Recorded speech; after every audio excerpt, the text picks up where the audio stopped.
Ассаламу алейкум, рахматуллахи ва баракатух, қалайсыздар? Так, бүгін біз жалпы диетаның неден басталатыны жайында сөз қозғайын деп отырмыз. Өйткені ол маңызды, былай айтқанда, диетаның іргетасын біз білмейінше, түсінбейінше, біз не істесек те оны кейін оған амал жасап, соның нәтижесін көру бұйыртпайды да.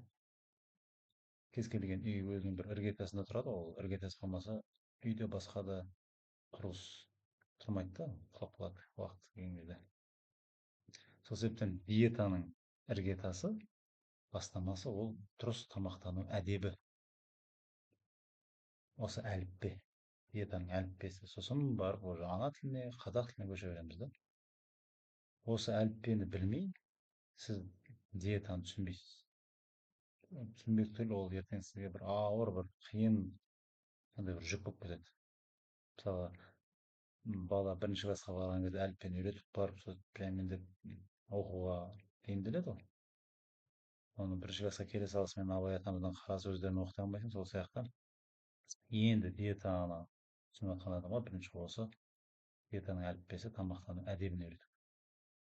Кез келген нәрсе әдеп бар. Мешітке барған кезде мешітке бару әдебі бар, қонаққа барған кезде қонаққа бару әдебі бар, моншаға түскен кезде моншаға түсу әдебі бар. Сол әдептердің бәрін сақтай келе адам өзінің өмірінің сапасының жақсаруына бір жақсы себептер жасайды да. Тамақтану әдебі неден басталады? Кез келген ас ішпес бұрын 20 минут бұрын су ішіп алу керек. Жылы су болса тіптен жақсы. Негізі жылы су ішкен дұрыс. Біз алла тағала 36 қылып жаратқаннан кейін денеміздің температурасын біз сол 36,6-дан 40 градусқа дейінгі температурадағы суды ішкеніміз абзал. Ол ішкеннен кейін уақытты қарайсыз, 20 минут күтесіз. 20 минуттың ішінде басқа бір шаруаларыңызды істеп, немесе сол ішетін асыңызды әзірлеп деген сияқты. Сөйтіп өткізуіңізге болады. Ол су ішкеннен кейін система қосылады. Ас қорыту жүйесі дайындала бастайды. Машинаны қыздырған сияқты. Қыстың күні. Сөйтіп 20 минуттан кейін ас ішесіз. Ас ішкенде қалай? Тоймай ішу керек. Дастарханнан сәл аш болып тұруымыз керек біз.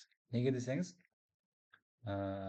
жалпы анатомия сабағында өткен кезде естеріңізде болар, біздің жүрегіміздің көлемі біздің жұдырығымыздың көлемімен тең деп.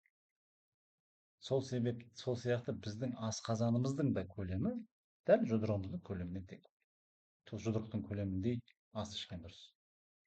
Яғни бір порция таңғы аста енді ол түрлі ботқалар болуы мүмкін. Кешкі аста бір порция сұйық тамақ, сорпа немесе бір порция қою тамақ, қасында салатымен міндетті түрде, егер еті болса.